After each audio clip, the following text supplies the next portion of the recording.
constitutional lawyer, Liborous Oshoma, has joined us to have this discussion. I saw your reaction when Ndukwe Obiaruku was talking about all of this. Of course, I would like to hear your interesting views on this. Of course, looking at also the fact that the NBA has openly opposed this declaration and all the reactions that have come from every quarter at this time. Yeah, first and foremost, thank you. And I've listened to the views of my other panelists.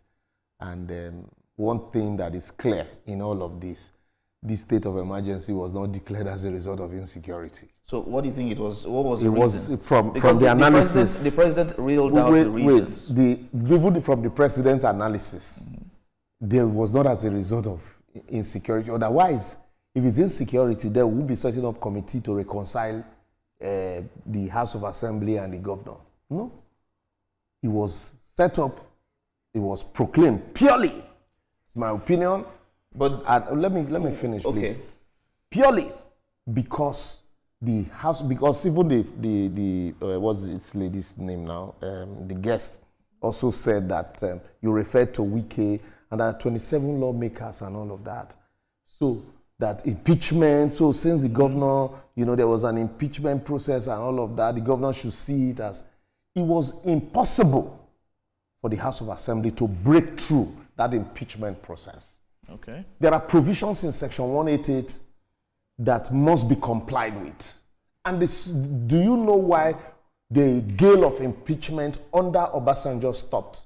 Because the Supreme Court ruled and put its foot down that impeachment processes must follow through subsection 1 to 9. And those section 1s to 9 are sacrosanct. And that the process of impeachment must be conducted in the place meant for the business of the House of Assembly. That is why you see recklessly every House of Assembly, every governor who feels threatened, the first thing, their target is to demolish the House of Assembly because they feel if that place meant for the business is no longer there, then they won't be able to carry out a business.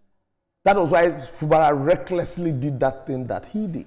And so, the essence, when the members discovered that there was a log jam, they couldn't break through the chief judge.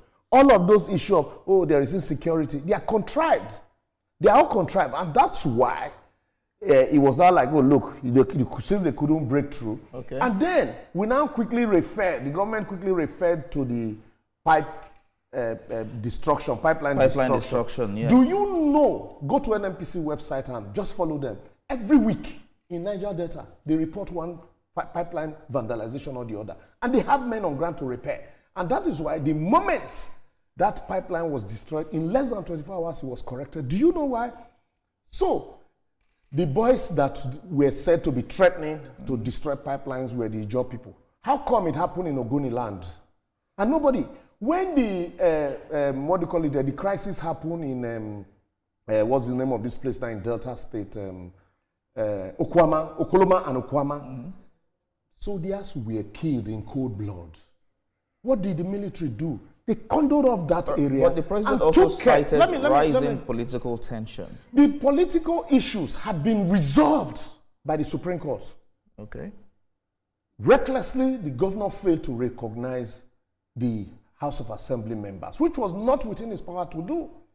The matter was submitted before an arm of government that is statutorily and constitutionally responsible to deal with. And they dealt with it and said, go back and resolve and go back to status quo. And when parties went back, the House of Assembly sat, requested members of the state electoral body to appear before them. 3 members appeared before them, 1 didn't appear. Requested a budget to be presented. The governor wrote letters. So that means the business of the House of Assembly, the business of executive, was also coming on board.